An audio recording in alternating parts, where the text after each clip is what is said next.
Homilía del 8 de enero del año 2022, en la Hora de la Libertad, programa que se transmite desde Radio Chaco Boreal y desde la página Facebook Live de la Hora de la Libertad. Sobre la imposición de colocarse vacunas experimentales. ¿Qué hay detrás de esto? ¿Puede el Estado, mediante el respectivo gobierno, obligarme a colocarme una vacuna y más todavía si es experimental? Hay varias maneras de analizar este tema, pero hay una que nos debería servir de fundamento: el derecho natural. Ocurre que podemos tener una mirada médica, una mirada virológica, una mirada epidemiológica, sanitaria y también desde luego jurídica. Las ciencias médicas, y en este caso del cual estoy hablando, que tenga que ver con las vacunas, son parte de la ciencia formal, de un proceso experimental donde vamos analizando y probando para luego tener los resultados esperados. Lo mismo ocurre con la ingeniería o la arquitectura. Por ejemplo, si yo construyo un piso para cierto peso, puedo hacerlo con materiales sencillos, pero no sé cuánto habrá de aguantar el cimiento de ese piso porque hay algo que no tengo a mi disposición.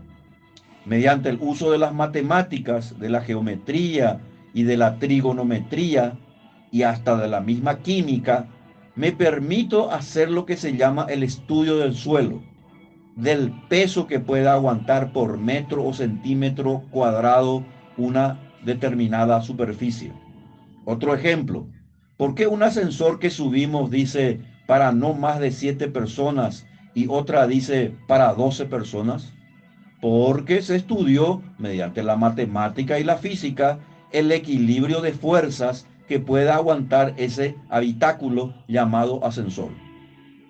Todos estos conocimientos y otros, desde luego, hicieron que tengamos hoy día puentes y edificios portentosos, que un avión pueda despegar y pasar el océano Atlántico o el Pacífico sin tener que caerse en el medio del océano. Es que yo puedo probar poniendo un peso para ver si aguanta la estructura del piso o un puente, porque no están en juego vidas humanas. Mi experimento, sin embargo, en el caso de una vacuna, no se puede proceder del mismo modo, porque estamos ante una vida humana, ante los efectos a corto, mediano y largo plazo.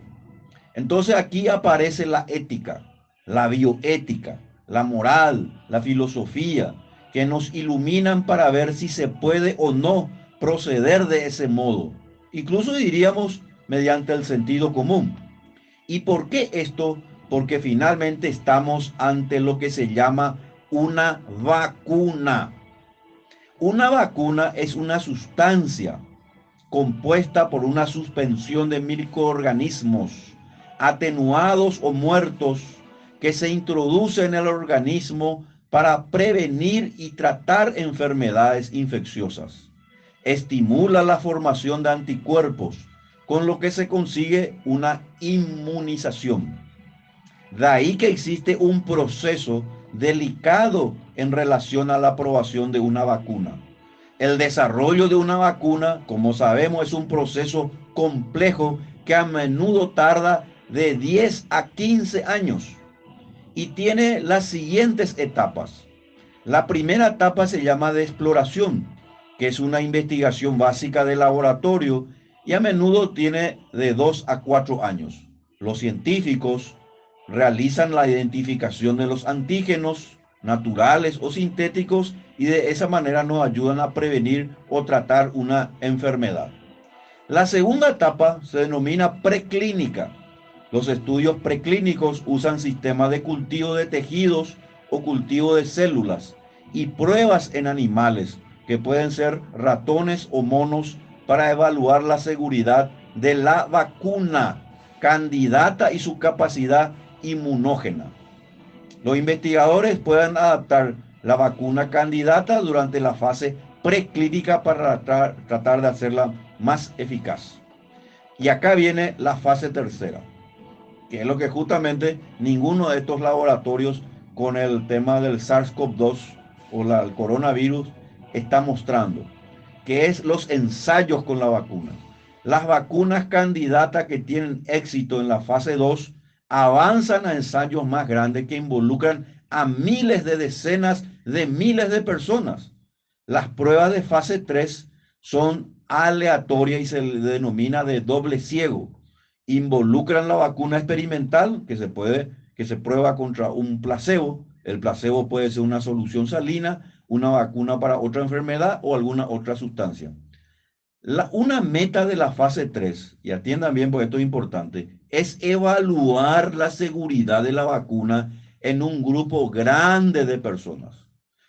Pasa que algunos efectos secundarios podrían no ser evidentes en grupos más pequeños de personas que formaron parte de las fases anteriores. Por ejemplo, supongamos que en un suceso adverso relacionado con una vacuna candidata pudiera ocurrir uno de cada 10.000 personas. Para detectar una diferencia significativa de un suceso de baja frecuencia, el ensayo tendría que haber influido 60.000 sujetos, es decir, la mitad de ellos en el control o en el grupo sin vacuna. Entonces acá vienen las famosas preguntas. ¿La vacuna candidata previene la enfermedad? ¿Previene la infección por el patógeno? ¿Conduce a la producción de anticuerpos o otros tipos de respuestas inmunológicas? Resumiendo, la fase de los ensayos clínicos de vacunas tienen una fase que se denomina de introducción de una vacuna en etapa experimental. La fase 2 se refiere a los ensayos iniciales para determinar la eficacia de la vacuna. Y la fase 3, obviamente, ya se refiere a la cuestión que hace a la evaluación de forma más compleja de seguridad y la eficacia de la prevención de la enfermedad e involucra a una enorme cantidad de voluntarios. Entonces, aquí viene la cuestión que tenemos que hacernos, o mejor dicho, que le hacemos nosotros al gobierno.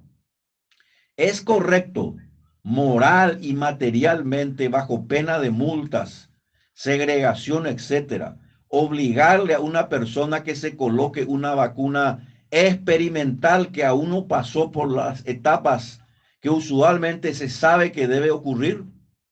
Y la respuesta es no. Estamos ante una vacuna experimental.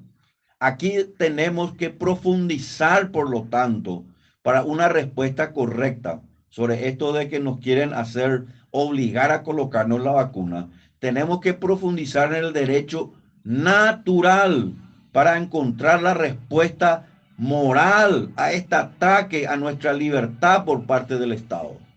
El derecho natural es una doctrina ética jurídica que postula la existencia de derechos fundamentales, propugna la existencia de un conjunto de valores universales, anteriores, superiores e independientes al derecho escrito.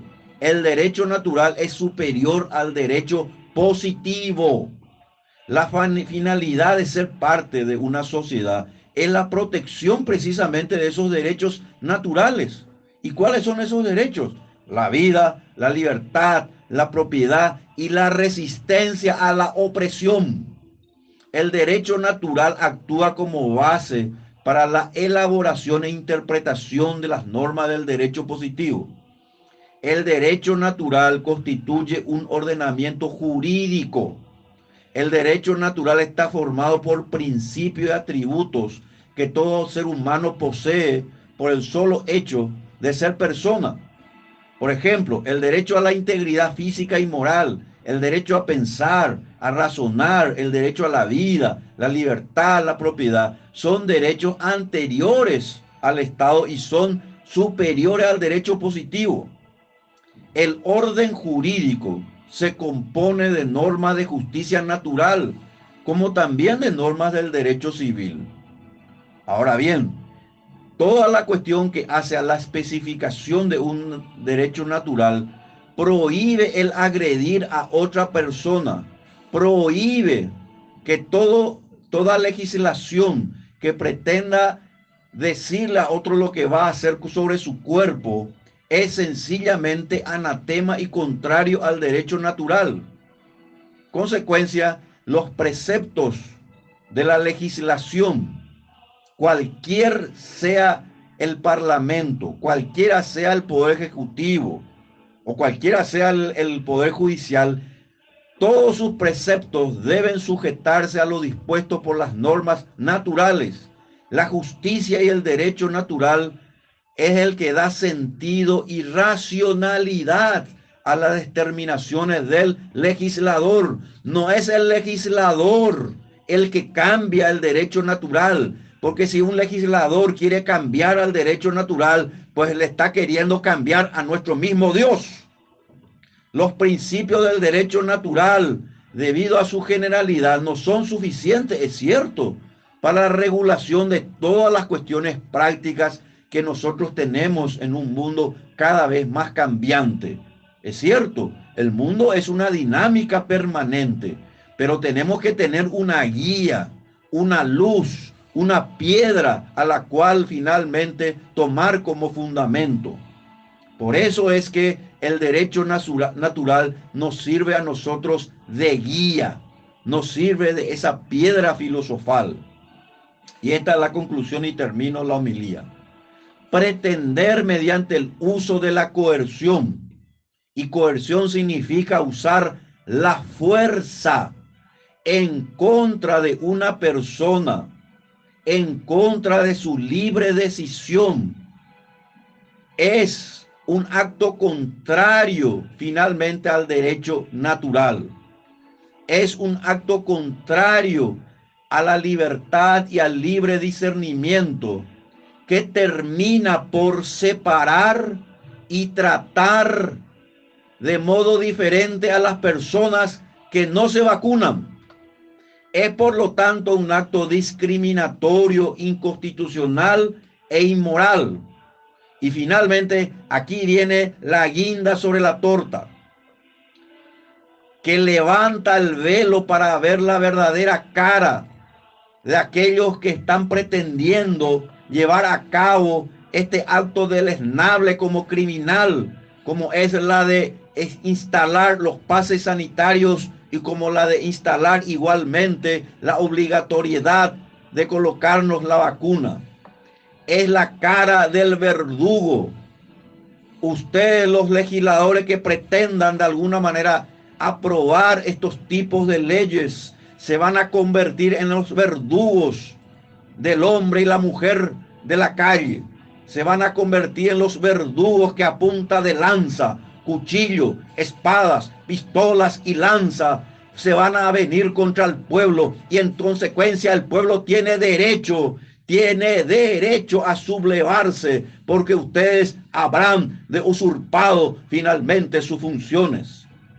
La potestad de apartar las personas porque no se vacunan, y todavía más obligar a los niños para que lo hagan, es un criterio fascista, un criterio autoritario, soberbio. Es la del verdugo que quiere liquidar a su víctima sin importarle lo que le hace a su prójimo. Y es la manera finalmente de tener el control, el mayor dominio del poder del gobierno, coaligado con ciertas asociaciones privadas, para dominar a la gente y convertirle en borregos y serviles a sus proyectos, nefastos por ciertos. Finalmente digo que son demasiadas las personas que reniegan de pensar por sí mismas, que tampoco se valoran como seres humanos, que están dotados por su creador de derechos sagrados. Lamentablemente hay personas que prefieren ser parte del rebaño, prefieren que la autoridad les diga qué pensar y qué hacer. Ellos son los serviles, no son liberales. Es por eso que decimos en este programa que solo la verdad nos hará libres. Muchas gracias.